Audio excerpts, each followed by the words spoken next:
Arbis. Good to see you. We're back again. Beautiful sunny day. We're just carrying on from Glorious day. Come inside from the talk on birds of a feather, and I was just thinking in relation to the rollout for everyone having you know what, and again with animals, how I had a warehouse manager called Dave. He's retired now, but it came back to me, this story he was relating about his pet rabbit in the back garden, who he would pick up and fuss, and it was always pleasant with him. But he was creosoting the fences, and he got some stuff on his hands, and he'd not took it off properly as he should have done. Well, he picked up the rabbit, and it really bit him, didn't it, and laid into him really in an aggressive way. And simply, this rabbit seems to have more common sense than a lot of people taking the chemical slush inside them. It was not having it. It was not gonna have this foul smell. It knew. It knew. It knew. And I was speaking to the chap who you met the other day, Muzzled Sheep, who comments. Phil. And I told him that when we were in the supermarket, and he said, yes, he said, I regularly put a food out for the hedgehogs at night, and I film them in the dark, the different creatures coming and going. And he says, if you put tap water out for them, they don't really like drinking it. They'd sooner drink from the pond, or, he says, and to test it, I filled it up with spring water and did a test, and they drank it, and they drank the pond water, but they didn't like the chemicals in the tap water. Interesting point. But the main thing is here, as I said, these animals, some of them have a lot more sense than people. Yeah. Not been conditioned, have they? It's all natural. That's right. Well, I had the old phone call for, and hello, Mr. Buckingham. Hello, yes. Explaining, would you like to come in for the... I said, now please listen carefully. I said, and write this down, and please tell the doctor. I said, my preference, rather than death through endless vaccinations, can I have death by firing squad, please? He went very quiet, and the conversation came to a pretty abrupt end. Another one you could use to get out of it, so I haven't used it myself, but I've heard other people have, is get a disclaimer. You can get them printed up off the internet, right, a form, and basically you say, well, because the manufacturers and the pushers have been granted legal indemnity, if this is detrimental to my health, could you please personally sign this to say that you're personally responsible if I have any kind of effect on my health at all.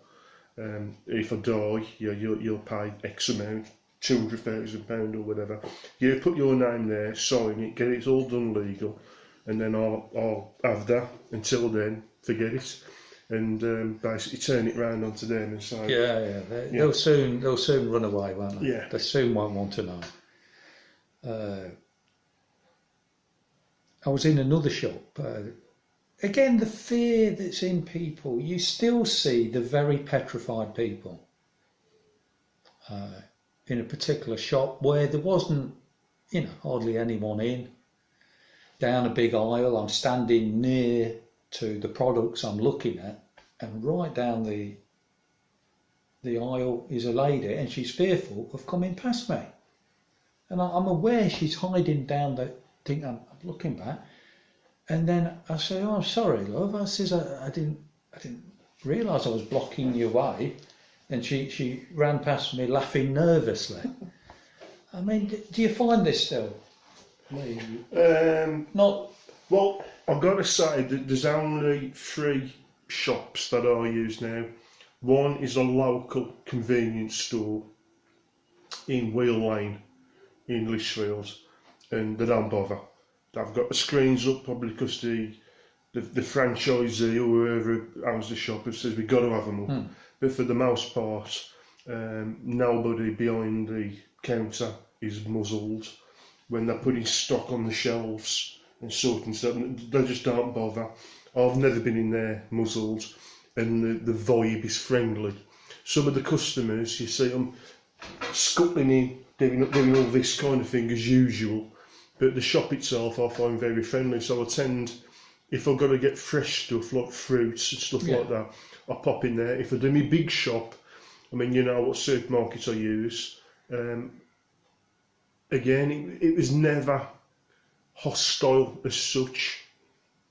I had them old ladies who was having a bit of a quack at me behind my back, but for the most part, it was never actually really hostile. Yeah. But the last few weeks, I have noticed more and more staff and shoppers, but mainly the staff, who are not muzzled. A month ago, 6 weeks ago, I noticed 1 or 2. Now, I without exaggerating, I'd say there's 30% of the staff in there who are not muzzled and who haven't got the plastic mud flap, which is just to show, you know, try wearing it all day long. Yes, all day long, 8, 9, 10 hours, whatever long the shift is. The nice weather's coming though, isn't it? Yeah. And even the most hardened are going to be struggling to maintain this facade in very hot weather. What is going to happen with if we have a heat wave at any point this year? That will create its own problems for those who want to continue this. They'll be hard pressed to do it, won't they? And they'll make themselves ill. I used to use a particular petrol station as well, but I had an incident with a young member of staff wanted me to go outside and use the overnight till, and I wouldn't do this. And I had some, I think that was builders or plasterers or whatever, customers. They had a bit of a go at me, and simply because the vibe of the place was hostile, I thought, well, I've got a choice where I'll spend my money, and if you don't want my money, right, find some other way to pay your bill. So I use a different petrol station now, still in Lichfield, and it's very friendly.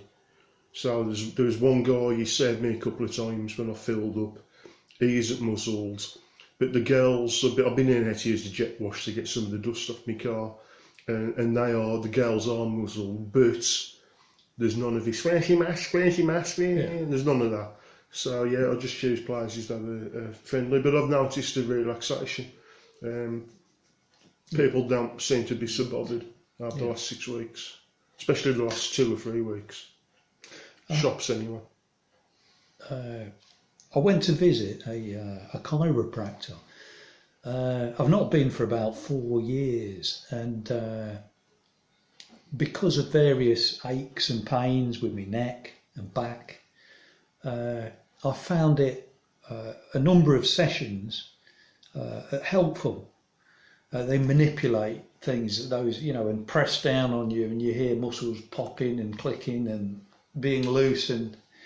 And so this particular chap, he was quite a friendly chap and got on well with him, talking, very health conscious and everything. So I went down there, it was in Walsall area, and I got there, the door was open, you hear a voice. It was all masked up, you know, the normal thing, and come in, everything okay, can I come in? Yeah, come through. And shared with him what the situation was, and I realised quite quickly he wasn't standing up for any of this, although we were going along with it. And once I began making it clear what I thought, you know, of all this that's going on, he began agreeing and moving in, and it was more than just agreeing with a customer in that sense. You could tell it was real, and he was saying, I cannot understand. He says the chiropractors are supposed to be into natural healing and all these things. They want us all to be. I says, you're joking. He says, no, they want us all to have it. He says, and I don't understand it because it's against the whole ethos of what we're about. We're all health conscious people, keep fit and eating the right stuff, and we don't want this stuff. And I thought, oh, great, good. He says, but I could see he's being professional, but I could see he did not go along with it. He did not like it, and he was very concerned where it was going. But because it all comes down to people's businesses, isn't it? How do we cope with this? How do we adapt it and go along as best we can? But interesting. Interesting, that one. We had a dear relative remain nameless, and but she had a heart condition. She'd had a stroke in the past. Recovered well. Heart problems, felt weak, various things, and they felt it could be a mild heart attack or something along those lines. Went into the hospital. We should call it the newsagents. Newsagents. Yeah, she went to the newsagents and tested her. Negative. Then she developed a bit of a fever, you see. So did it again. Positive. Now she was supposed to be having a certain test to see if she had pneumonia on the lungs and various other things related. But that all was put on hold, and in the end they more or less told her, well, you can go home. So because everything stops for the Covidian cult, isn't it? And everything is subservient to the cult of Covid, isn't it? And so she went home, and she's still home, and still waiting for these tests. So what do you make of that, Lee? I mean, it's not. No. It can't be right, no, can it? Of course not. Crazy. Everything's crazy about it. Yeah. So that's about it, really, isn't it? Yeah. There was a few clips, wasn't it? There was Whitty saying something about no more lockdowns, and there was Hancock asked questions in Parliament about the deaths of how many had died and by some MP, and he was all over the shop. Yeah, trying to sort of be pinned down, flustered all over the place. Yeah, deaths due to that, not the ingrown toenails. Yeah. So that's about it. That's it. Before I go, I will mention we just seen the video. It was well done for bringing that up. It made us smile. I went. We've mentioned this before with people from Central Europe, specifically Poland and Ukraine. Now they've had more than their fair share of oppression in modern times, and it changes your psyche. The British, we've got away light. I think it was only the Channel Islands that got overrun, wasn't it really? But we've got away with it. But the Poles and the Ukrainians have suffered a lot over the last 100 years, and it does something to them. And I think they've just had enough of it. And I was talking to a Ukrainian woman. I went to stand in the park this morning before I went to my mum and dad's, and she was saying the Ukrainians, by and large, more so than the British, can see this for the manipulation of what it is. They've experienced it and know what it's like when the state tries to screw you. And we're still fairly, by and large, we're still ignorant of this. We still trust the state. Yeah. They've lost trust, and quite rightly too. But anyway, this clip, I'll leave a link to it in the description box. But it's a Polish pastor, and I think it's in Canada. But it's basically the police come and interrupt the service, and this bloke, he ain't having none of this, right? And he shoos them off good and proper. There must have been 6, 7 of them 7 or 8. Yeah, he was like a Rottweiler. And he just told them to get out. No, leave this building. I'm having none of this. Get out now. Out you go. They stood looking at him for about 2.5, 3 minutes, didn't they? Yeah. And then they all left, tail between the legs, and left. He meant it, and they knew. And he was shouting He was bravado, Gestapo and all manner of stuff after them. yeah. We're having none of these Nazis here and fascists and communists and get out. And he sent them packing. He did. Well, it's just marvellous. I mean, that's the first time I've seen anything like that. Quite like that. It's fantastic. Yeah. So we leave it there then, okay? Yes, God bless you. God bless. God bless. Take care.